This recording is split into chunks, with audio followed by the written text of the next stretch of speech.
Welcome back. हम वापस आ चुके हैं नाजरीन और हम बहुत ही अहम इशू लेकर आए हैं। पाकिस्तान चिल्ड्रंस हार्ट फाउंडेशन दिल के अमराज का शिकार बच्चों के लिए उम्मीद की एक किरण है। बहुत सारे बच्चे हर साल नौमौलूद ऐसे पैदा होते हैं जिनके दिल में पैदाइशी सुराख होता है और वो किस कंडीशन में होते हैं, मतलब पेरेंट्स को बता भी नहीं सक रहे होते, बहुत छोटी एज में होते हैं। उनको पहले तो उनकी तशखीस हो जाना, फिर उनका इलाज हो पाना, ये बहुत अहम चीज़ है। बदकिस्मती से महंगा इलाज होने की वजह से हज़ारों बच्चे मौत की नज़र हो जाते हैं। मगर पाकिस्तान में दर्द दिल रखने वालों की कमी नहीं है नाजरीन, और ऐसे ही इंसानियत की खिदमतगारों ने पाकिस्तान चिल्ड्रन हार्ट फाउंडेशन की बुनियाद रखी, जिसमें 2012 से अब तक हज़ारों बच्चों के ऑपरेशन मुफ्त हो चुके हैं। और इदारे में इस बात को यकीनी बनाया गया है कि साल के 365 दिन हर रोज़ बच्चों के ऑपरेशन किए जाएँ इंशाल्लाह। बिल्कुल ऐसे ही है। फाउंडेशन के बानी और चीफ एग्जीक्यूटिव फरहान अहमद हैं, जिनकी अपनी बेटी दिल की पैदाइशी बीमारी की वजह से ज़िंदगी की बाजी हार गई।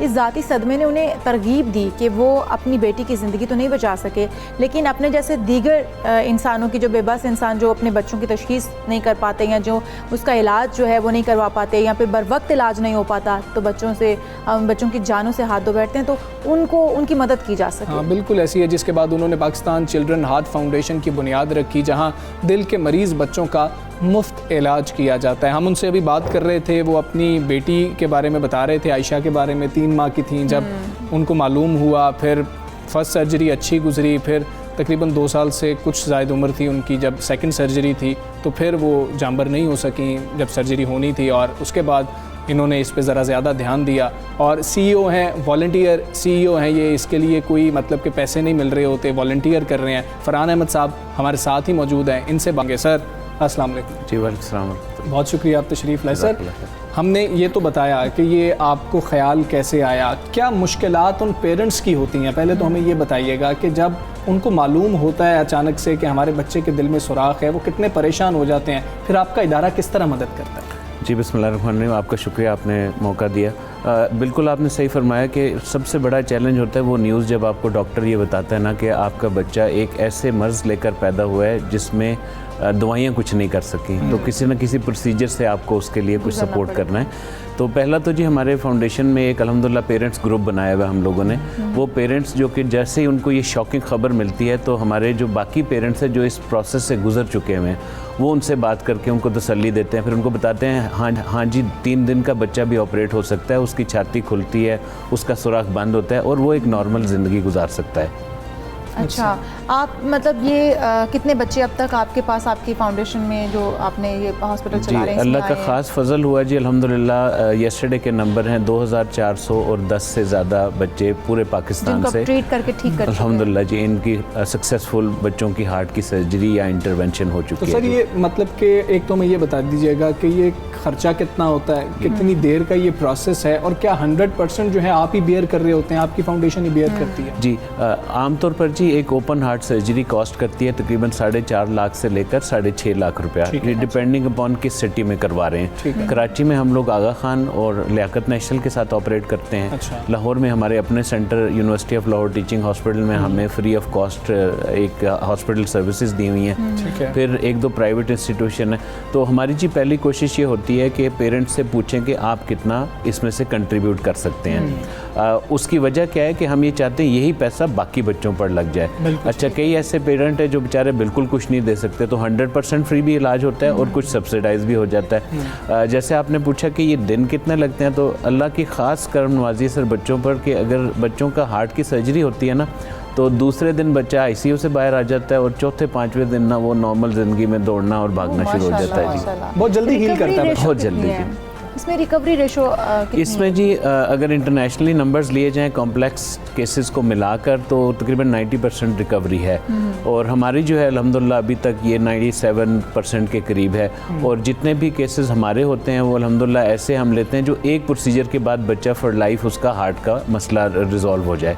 आमतौर पर वैसे कोई 35 के करीब डिफरेंट बीमारियां हैं दिल की पैदाइशी, लेकिन जो कॉमन नॉन बीमारी है वो दिल में सुराख कहा जाता है। तो ऊपर वाले 2 चैम्बर्स में सुराख हो सकता है, नीचे वाले 2 चैम्बर में सुराख हो सकता है, और बड़ा यानी कि एक ऐसा वर्केबल और एक ऐसा प्रैक्टिकल प्रोसीजर होता है कि सर्जन उसका दिल के वो सुराख को बंद कर देगा, फिर बच्चे का वो मसला फॉर लाइफ अल्हम्दुलिल्लाह की ओर होता है। तो खुदा न खास्ता कैंसर की तरह ही वापस नहीं आता। तो ये एक दफ़ा बच्चे का पैदाइशी मसला दिल का रिजॉल्व हो गया तो फॉर लाइफ गुड ठीक है। फरहान साहब, हमें ये भी आप बताएं कि किस उम्र तक के बच्चों के इलाज किए जाते हैं? मतलब कि आपने बताया कि 3 दिन के बच्चे का भी आपने जो है ऑपरेट किया है, इलाज किया, अल्हम्दुलिल्लाह वो बच्चा ठीक भी हो गया, और हद क्या रखी गई है? जी, हमारा जी फाउंडेशन पैदाइशी दिल के अमराज बच्चों पर फोकस्ड है। अच्छा, अब बच्चा जो है ना वो 3 दिन का भी डायग्नोस हो सकता है और बच्चा 50 साल का भी डायग्नोस हो सकता है, क्योंकि ये पैदाइशी मर्ज हो जी, पैदाइशी दिल का मर्ज हो, क्योंकि ये नॉर्मल सर्जन उसको ऑपरेट नहीं कर सकता। इसका जो बच्चों का हार्ट का सर्जन है वो एक अलग स्पेशलिटी है।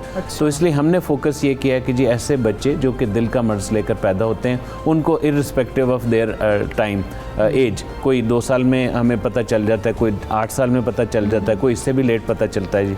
अच्छा, आप डायरेक्ट डॉक्टर तो नहीं है, लेकिन क्योंकि आप इसके साथ लिंक्ड हैं तो इसलिए ये भी बताइएगा कि हम लोग देखते हैं कि सुनने में आता है बहुत सारे बच्चों को कि दिल में सुराख था, लेकिन बच्चे उसके साथ ग्रो भी कर रहे होते हैं, सर्जरी भी नहीं करवा पा रहे होते या नहीं होती है।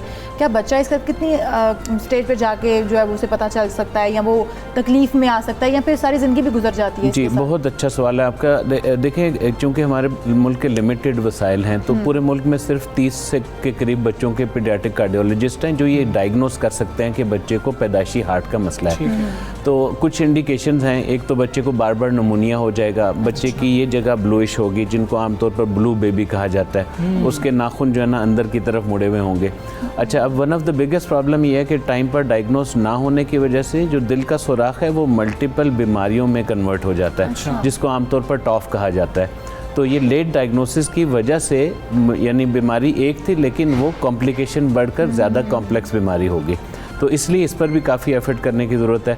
हम ये कहते हैं कि जी अगर खुदा न खास्ता बच्चे को बार बार ऐसी इंडिकेशन हो रही है तो आप मोहल्ले के डॉक्टर के पास लेकर जाएं और फिर किसी बच्चे के हार्ट के कार्डियोलॉजिस्ट के पास ले जाएं। अच्छा। फिर उन तक अल्हम्दुलिल्लाह हमारी रसाई ऑलरेडी है। तो ऐसे पेरेंट्स जो अफोर्ड नहीं कर सकते वो पीडियाट्रिक कार्डियोलॉजिस्ट खुद हमें रेफ़र कर देते हैं कि जी आप इस फाउंडेशन से रब्ता कर लें। आपकी फाउंडेशन से यही मैं पूछना चाह रहा था कि रब्ता कैसे किया जा सकता है? कई पेरेंट्स जो हैं वो देख रहे होंगे जिनको शायद इस मसले का सामना होगा, बहुत परेशान होंगे, आपसे रब्ता किस तरह किया जाए? जी अल्हम्दुलिल्लाह हमारी फाउंडेशन जी जैसे मैंने पहले अर्ज़ किया कि जितने भी पीडियाट्रिक कार्डियोलॉजिस्ट और कार्डिक सर्जन हैं उन तक हमारी रसाई ऑलरेडी है। तो जब उनके पास फर्स्ट पेरेंट रब्ता करता है ना तो वो उनको बता सकते हैं जी हमारे पास अफोर्डिंग पैसे नहीं हैं तो आप हमारे लिए कोई हल तलाश करें।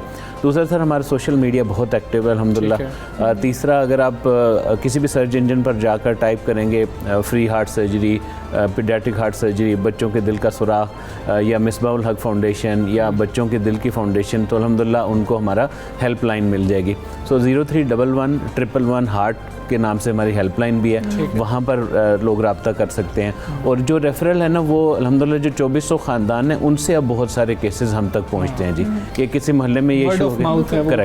करेक्ट। इस वक्त स्क्रीन पर आपका नंबर तो खैर चल रहा है, लोगों को पता चल गया होगा किस तरीके से फाउंडेशन से रब्ता कर सकते हैं। ये तो फलाही काम के तौर पे आप करते हैं, इसके अलावा आप इसी के साथ लिंक्ड हैं या कुछ और भी? जी मेरी अल्हम्दुलिल्लाह एक IT कंपनी है, अमेज़न कंसल्टिंग एंड सोल्यूशन उसका नाम है जी। अल्लाह का शुक्र है 2003 से हम लोग, अल्लाह ने बहुत फजल फरमाया तो पाकिस्तान से बाहर हमारा काफ़ी अच्छा सॉफ्टवेयर का काम है। सऊदी अरेबिया, कतर, US, अल्हम्दुलिल्लाह वहीं से मेरे घर का ख़र्चा भी अल्लाह की मेहरबानी से चलता है जी। ठीक है सर, ये बताएं कि फाउंडेशन है चूँकि कुछ लोग मदद भी करते हैं, अगर कुछ लोग मदद करना चाहें तो वो आपसे कैसे रब्ता कर सकते हैं? उसी हेल्पलाइन पर रब्ता करें और बताएंगे जी हम कुछ मदद करना चाहते हैं, कुछ अतिया करना चाहते हैं। जी हमने जी पहले दिन से ना जो रिलीजियस कंप्लाइंस है और बाकी कंप्लाइंस पर फोकस किया। अच्छा। तो जैसे one of the 4 top leading auditor में से एक ऑडिटर हमें ऑडिट करते हैं। इसी तरह हमने पहले दिन से अपना शरिया बोर्ड बनाया। अच्छा। और ज़कात का निज़ाम एब्सोल्युटली बिल्कुल डिफरेंट रखा कि भाई ज़कात के मुस्तहिक तक लग जाए, डोनेशन के मुस्तहिक तक लग जाए। तो 3 तरह के डिफरेंट अकाउंट हैं। एक सर हॉस्पिटल कंस्ट्रक्शन का अकाउंट है जो कि अब हम एक बच्चों के हार्ट का हॉस्पिटल बना रहे हैं 75 बेड का। इसके अलावा जो भी मुखैर हजरात ज़कात बच्चे की ट्रीटमेंट के लिए देना चाहते हैं तो वो ज़कात का अकाउंट अलग है। वो जो बच्चे की नॉन ज़कात ट्रीटमेंट देना चाहते हैं, क्योंकि कुछ ऐसे बच्चे हैं जिन पर ज़कात नहीं लगती लेकिन स्टिल वो एलिजिबल फॉर जी साहिब हैसियत नहीं होते, तो ये 3 तरह के डिफरेंट अकाउंट्स हैं जी। हमारे हेल्पलाइन पर भी कॉल कर सकते हैं, वेबसाइट पर ये सारे नंबर्स मौजूद हैं। सर, आप थकावट हो जाती होगी आम तौर पे, आप आईटी प्रोफेशनल हैं, अपनी कंपनी चला रहे हैं, फिर जितना आपको नॉलेज है इस सारे मर्ज़ के बारे में, फाउंडेशन के बारे में, यानी कि आपका दिमाग तो ऐसे लग रहा है इसी चीज़ में लगा रहता है, तो जब थकावट होती है, कभी थक जाते होंगे, तब क्या करते हैं मतलब? सर ये ना अजीब काम है चैरिटी का। आप यकीन करें कि अल्लाह सबको तौफीक दें, आप इसमें जितना लगते हैं ना, आपका दिल चाहता है इससे भी ज़्यादा आप इसमें सुकून मिलता है आपको, एक ऐसी रूहानी सेटिस्फेक्शन मिलती है, और फिर आपके कामों की ज़िम्मेदारी ऊपर वाला ले लेता है, तो आपको ना कभी ये फील नहीं होता कि आप किसी मुश्किल में या आपको कोई थकावट हो रही है। आपने अपनी बेटी का बताया कि बड़ी तकलीफ का मरहला रहा जब आप उससे गुजरे। बच्चों के साथ वैसे पेरेंट्स की बड़ी यादें वाबस्ता होती हैं, कोई ऐसी याद जो अभी भी आपको उस बच्ची के हवाले से आती हो, आयशा के हवाले से आती? जी, आयशा का जी जब इंतकाल हुआ ना, तो फिर मेरे और मेरी घरवाली ने हमने कुछ इकट्ठे बैठकर अल्लाह ने हिम्मत दी कि देखें 2 हाल हैं, एक है कि हम उसको फॉर लाइफ भूल जाएं, एक है हम उसकी अच्छी यादों को फॉर लाइफ अपने साथ रखें। तो आज भी तकरीबन कोई 9 साल 7.5-8 साल हो चुके हैं, कोई एक दिन ऐसा नहीं है जब हम आयशा को याद नहीं करते। और मेरी कई मेमोरीज़ में से जो एक बहुत कमाल की बात जो मैं कभी शायद ना भूल सकूं, वो मैं ऊपर वाले फ्लोर में हम लोग रहते हैं, तो यकीन करें जब मैं स्टेयर्स पर कदम रखता था ना, तो अल्लाह जाने उसको कहाँ से पता चल जाता था। बाकी माशाल्लाह बच्चे हैं, बेटे हैं, उनको कोई खबर नहीं है कि भाई बाप आ रहा है, उसने सारे काम छोड़ कर ना वो अब्बा आ गए और उसने भागना है, और मैं जैसे स्टेज पहुंचता वो ऑलरेडी मेरे से पहले पहुंचे होते थे। सर बहुत शुक्रिया फरहान साहब, आप आए यहाँ पर तशरीफ़ लाए, बहुत खैर का काम आप कर रहे हैं, अल्लाह आपको बहुत जज़ा दे, बहुत शुक्रिया आपका। बहुत अहम चीज़ थी जो हमने आपके साथ शेयर की, और बहुत ज़रूरी है कि ये पहले डायग्नोज हो जाए। और बहुत अच्छी बात ये है इसके अंदर भी कि माँ बाप को ये इन्फॉर्मेशन देना इतना मुश्किल है, उसको अच्छे तरीके से ये इन्फॉर्मेशन दी जाए जिससे वो इतने परेशान ना हो जाए। परेशान, क्योंकि वालिदैन सबसे ज़्यादा तकलीफ़ में उसी वक्त आते हैं जब उनके बच्चे का पता चलता है कि कुछ किसी तकलीफ़ में है वो।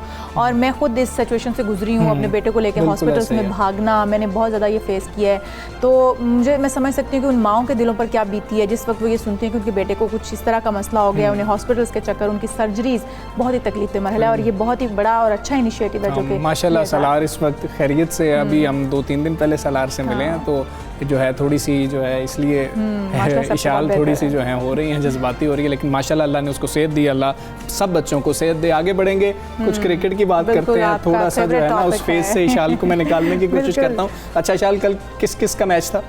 किस किस का मैच था आपसे बेहतर कौन जान सकता है, क्योंकि हमजा 24 घंटे सिर्फ मैच की ही बात कर रहे होते हैं, हमारे शाहीनों के ऊपर बड़ी तनकीद भी कर रहे होते हैं बेचारे, इसने ये नहीं खेला, इसको ये खेलना चाहिए था। और कल मैं सोच रही थी बैठे हुए, जब बाबर आजम जो है वो फिर पहले की तरह अच्छी इनिंग्स नहीं खेल सके, तो मैंने कहा नहीं हमजा का पारा ऊपर गया होगा या पारा नीचे गया होगा, मैं यही सोचते हुए मैंने दिन गुजार दिया। अजहर अली ने और आबिद अली ने शानदार सेंचुरियाँ की हैं, आबिद अली अभी भी क्रीज पर मौजूद हैं, और 4 विकेटों पर पाकिस्तान ने 268 रन बना लिए हैं जिम्बाब्वे के खिलाफ। और कौमी टीम के कप्तान जिस तरह से इशाल सुलेमान हमें बता रही हैं, बाबर आजम जो हैं उन्होंने टॉस जीतकर बैटिंग का फैसला तो किया, लेकिन जब आए तो 2 स्कोर पे उन्होंने कैच पकड़ा दिया। खैर बाद मैच में उम्दा बल्लेबाजी भी आउट हो गए करने वाले इमरान भट्ट जो हैं वो भी नाकामी का जो वो शिकार रहे और सिर्फ 2 रन बनाकर पवेलियन लौट गए। इसके बाद आबिद अली साथ देने आए, अजहर अली क्रीज पर आए, और दोनों के दरमियान जो है वो 232 रन की शानदार शराकतदारी कायम रही।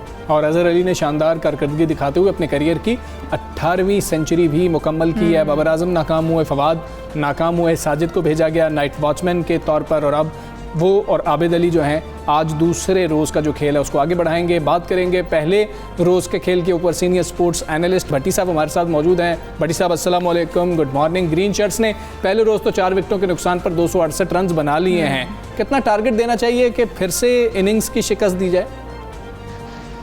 देखें, जिम्बाब्वे की टीम ये वो टीम नहीं है जिसमें माजी में उनके बहुत अच्छे खिलाड़ी होते थे।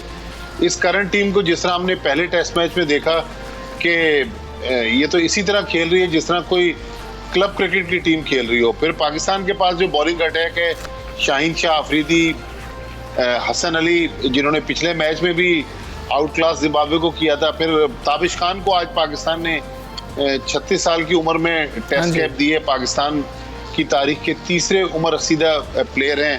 उस हवाले से भी सवालात उठ रहे हैं कि क्या पाकिस्तान का सिस्टम ख़राब है कि इतनी उम्र गुजरने के बाद और 598 फर्स्ट क्लास विकेट लेने के बाद वो पाकिस्तान टीम में आए। एक और स्पिनर हैं साजिद खान, नुमान अली।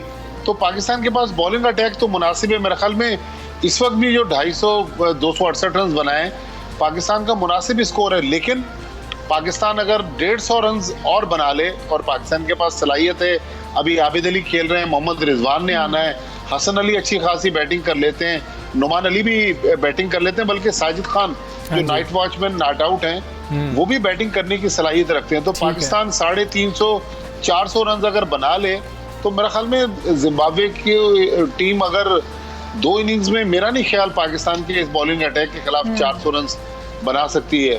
तो पाकिस्तान अभी तक तो मैच में अजहर अली और आबिद अली की सेंचुरियों के बाद कमांडिंग पोजीशन। अच्छा भट्टी साहब, बाबर आजम की हम बात कर रहे थे, दूसरे टेस्ट में भी लंबी इनिंग्स जो है वो नहीं खेल सके, क्या वो कप्तानी के प्रेशर में है? देखिए, कई बार होता है कि जब लंबी पार्टनरशिप लगे और कोई नया बैट्समैन आए तो वो चूंकि बहुत देर से ड्रेसिंग रूम में बैठा होता है तो रिलैक्स कर जाता है, आउट हो जाता है। और कई बार ये होता है कि हल्की टीम के खिलाफ भी जो दुनिया के बड़े बैट्समैन हैं वो बाज़ दफ़ा रिलैक्स कर जाते हैं तो आउट जल्दी हो जाते हैं। लेकिन बाबर आजम की जो एक क्लास है, इन 2 इनिंग्स से उस क्लास को हम जज नहीं कर सकते। ठीक है, पहले मैच में 0 पे आउट हुए, आज 2 रन बनाकर आउट हुए, लेकिन बाबर आजम की बहरहाल एक जो क्लास है वो तो अपनी जगह मौजूद है। आई होप कि दूसरी इनिंग्स में उनकी बैटिंग ना आए, लेकिन बाबर आजम का जो एक मकाम है वर्ल्ड क्रिकेट में वो इन 2 इनिंग्स से जज नहीं होगा, क्योंकि उन्होंने तो दुनिया की बड़ी से बड़ी टीमों के खिलाफ मुश्किल से मुश्किल बॉलिंग अटैक के खिलाफ स्कोर किया हुआ है।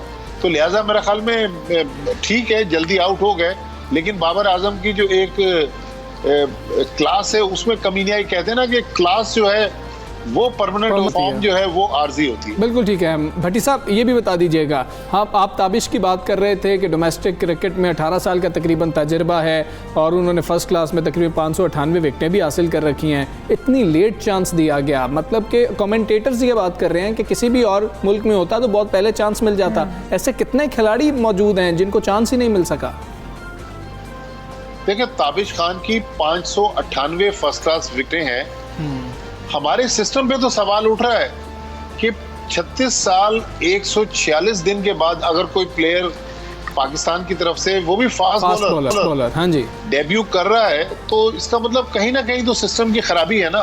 फवाद आलम 10 साल के बाद, 10 साल पाकिस्तान टीम से, टेस्ट टीम से बाहर रहे, 10 साल के बाद उनकी वापसी हुई। इसी तरह नुमान अली की भी 32-34 साल उम्र थी, उन्होंने भी बड़ी उम्र में जाके डेब्यू किया। तो हमारे सिस्टम पर तो एक सवाल उठ रहा है कि इतनी ताखीर से हमारे यहाँ प्लेयरों को क्यों मौका दिया जाता है। लेकिन ये भी आप देखें कि जो लड़का इस फर्स्ट क्लास सिस्टम से गुजर के आ रहा है वो पुख्ता होके आ रहा है। फवाद आलम की मिसाल है कि उन्होंने बैक टू बैक 3 सेंचुरियां टेस्ट मैचों में बना दी। नुमान अली ने आते ही अपने आप को मनवाया।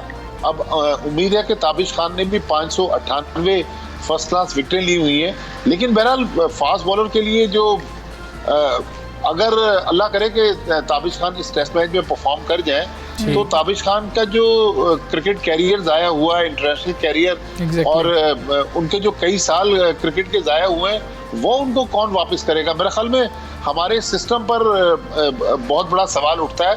लेकिन मैं मिसबाह उल हक को क्रेडिट दूंगा कि मिसबाह उल हक ने हेड कोच बनने के बाद फवाद आलम को भी वो वापस लेकर आए, नुमान अली को भी मौका दिया, और ताबिश खान जिनके बारे में उनके घर वाले भी अब पुरुमीद नहीं थे कि वो शायद पाकिस्तान की तरफ से खेल सके, लेकिन ताबिश खान का टेस्ट देना, टेस्ट क्रिकेटर बनना, ये बहरहाल क्रेडिट तो माजिद भट्टी साहब, बहुत शुक्रिया आपका। सुबह सवेरे पाकिस्तान से आप बात कर रहे थे और जिस तरह इशाल कह रही थी कि बाबर आजम 2 स्कोर पे आउट हो गए हैं। उम्मीदें बहुत ज़्यादा थी पहले मैच के बाद, लेकिन वो बेहतर नहीं खेल सके और मुझे तो लगता है दूसरी इनिंग्स में बारी भी नहीं आनी। बिल्कुल ऐसे ही है। लेकिन चलें, खैर इनका ब्लड प्रेशर देखेंगे क्या जाता है, ऊपर जाता है नीचे जाता है। हम यहाँ पर इजाज़त मांगेंगे और आज वीकेंड है, अपना अच्छा से गुजारिएगा। अगले पीर को फिर हाजिर होंगे। अपना बहुत सारा ख्याल रखिएगा और हमें दीजिए इजाज़त। अल्लाह हाफ़िज़।